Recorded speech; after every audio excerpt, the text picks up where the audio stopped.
SSCGD 2025 document verification and medical कैसे होता है? देखो भाई 2 दिन लगते हैं इसमें। स्टार्टिंग में जब आप जाओगे आपको उस दिन डॉक्यूमेंट वेरिफिकेशन करानी है। स्टार्टिंग में जैसे अंदर जाओगे आपको एक डिक्लेरेशन फॉर्म फिल करवाएंगे, 6-7 पेज का होता है, बार बार नाम लिखना होता है। ध्यान रखना वहां पे चीजें बहुत सही तरीके से डालनी है, अपनी डिटेल। बाकी जो फालतू टिक टक करोगे उस चीज के बारे में बैच वालों को समझा दूंगा, उनको फॉर्म भी दे दूंगा इस डिक्लेरेशन फॉर्म। अगर बैच ज्वाइन करना चाहते हो जिसमें पूरा प्री मेडिकल चेकअप कर रहे, गाइड कर रहे SSCGD फाइनल तक, पर्सनल नंबर भी दूंगा, कोई डाउट हो कुछ भी हो डिस्क्रिप्शन में लिंक है अजय राजपूत SSC वाला, इंस्टाग्राम टेलीग्राम कहीं भी मुझे मैसेज करो, आप आ जाओ मेरे साथ, जुड़ जाओ, मेरे टच में रहोगे, सेफ रहोगे। देखो भाई सबसे पहले दिन जाओगे आप, डॉक्यूमेंट वेरिफिकेशन होगी। डॉक्यूमेंट वेरिफिकेशन में अपनी सब ओरिजिनल डॉक्यूमेंट लेने, वो मैं बता दूंगा, मैंने लिस्ट बैच वाले ग्रुप में भी डाली हुई है, ठीक है, यहाँ भी बता दूंगा।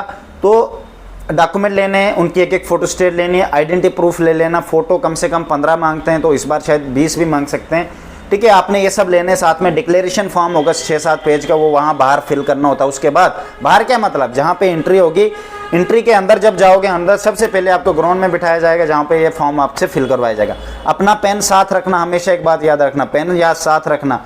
वहाँ पे स्टेपल, ग्लू चिपकाने वाली, तो स्टेपल भी साथ होना चाहिए आपके पास। नहीं, अगर 4-5 ग्रुप में रहोगे एक के पास होना ही होना चाहिए, ठीक है। ये चीजें साथ होनी चाहिए। वहां पे फिर एक दूसरे को मांगता है, तू दे तू दे तू दे तू दे तू दे तू दे, सबके पास एक पेन पड़ा होता है, 100 बच्चे ग्रुप में होते, भाई ले लेना चाहिए घर से, ये चीजें ये इंपॉर्टेंट होती है, ठीक है। वहां पे जैसे डिक्लेरेशन फॉर्म फिल करोगे, फिर खड़े खड़े लाइन में जाके ऊपर SSC बोर्ड से आए होते हैं बंदे, वहां बोर्ड से भेजा जाता है, उनको 4 लाइन में लगे रहेंगे, पहले एक के बाद चेक करवाने, दूसरे के पास, तीसरे के पास, 4 के पास, चारों स्टैंप ठोकेंगे, ओके। आगे फिर CO बैठा होगा, CO के पास जाना है, CO चेक करेगा, नाम पूछेगा तेरे बारे में, इट्स ओके, पूरा चेक करेगा, ठक ठक करेगा, डन।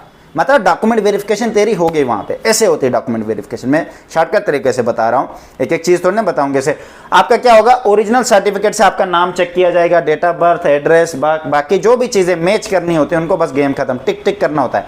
आपको हर एक फोटो स्टेट डॉक्यूमेंट के नीचे साइन करना होता है, ठीक है, इस बात का जरूर ध्यान रखना, पहले कर देना होता है। उनको दे दिया, गेम डन। फिर आपको भेज दिया जाएगा। फिर दूसरे दिन आपने आना, जहां पे आपका पूरा मेडिकल होगा, पूरा मेडिकल चेकअप होगा। मेडिकल में क्या क्या होता है आप लोगों को पता है, स्टार्टिंग से प्री मेडिकल में मैं आपको सब बच्चों को बता रहा हूँ प्री मेडिकल में चेकअप किस तरह होता है, ठीक है। पहले दूसरे दिन आपका मेडिकल होगा, 2 दिन तो लगते हैं। अगर रेफर पड़ा तो रेफर के लिए कितने दिन लगते हैं? स्टार्टिंग में 1 दिन लगता है, स्टार्टिंग में 2 दिन भी लगते हैं, स्टार्टिंग में 3 दिन भी लगते हैं। जैसे आपका आज कोई भी बच्चा प्री मेडिकल देने नहीं गया, आपका पहले दिन ही रेफर पड़ जाता है, तो दूसरे दिन आप प्री मेडिकल देने जाओगे, पहले बंदे वहां पे होंगे, या 10-12 जो भी आपके ग्रुप के पहले दिन फेल हुए हैं या रेफर पड़ा है वो वहां जाएंगे। पहले दिन जल्दी जल्दी हो जाता है, आगे आगे भीड़ बढ़ जाती है बच्चों को। किसी बच्चे का बोलते नहीं आज नहीं होगा कल आना, जब वो कल आता है ऐसे 10-12 को बोलेंगे 15, फिर पहले वो दिनों के हिसाब से भी वो रेफर पड़ बच्चे आते रहते हैं जिनको पॉइंट मिलता है, तो बहुत भीड़ हो जाती है। आगे आगे जब भीड़ हो जाती है तब बच्चा खुद भी तंग हो जाता है, यार मैं चले जाऊंगा घर। ऐसे भी मैंने देखे, घर आ जाते भाग के कि नहीं कराना है प्री मेडिकल, छोड़ो रेफर पड़ा नहीं करवाना है।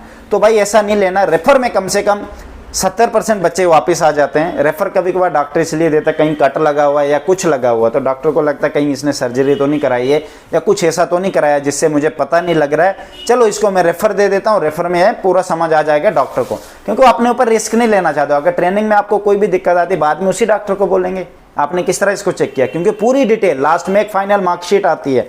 आप लोगों को मैंने मार्कशीट के बारे में नहीं बताया, SSCGD की एक फाइनल में मार्कशीट आती है जिसमें पूरा लिखा होता है आपको किस चीज़ से रेफर पड़ा था, आप फिट हो, किस चीज़ में फिट हो, क्या हो, कितने मार्क्स हैं, कितने नॉर्मलाइजेशन में होते, एक बड़ी डिग्री टाइप मिलती है। मेरे को भी मिली थी तभी कह रहा हूँ मैं, आपको भी मिलेगी बट अभी नहीं। जैसे आपका फाइनल रिजल्ट आ जाएगा उसके बाद, फाइनल आने के बाद ट्रेनिंग में तब आप होंगे जब ये मार्कशीट आने वाली है, ठीक है। तो पूरी बॉडी का प्री मेडिकल चेकअप कराने के लिए भाई मुझे मैसेज करो, अजय राजपूत SSC वाला, इंस्टाग्राम, टेलीग्राम, फेसबुक, कहीं भी मैसेज करो, लिंक मैंने ऑलरेडी डिस्क्रिप्शन में रखे हुए। मेरी तरफ से बेस्ट ऑफ लक।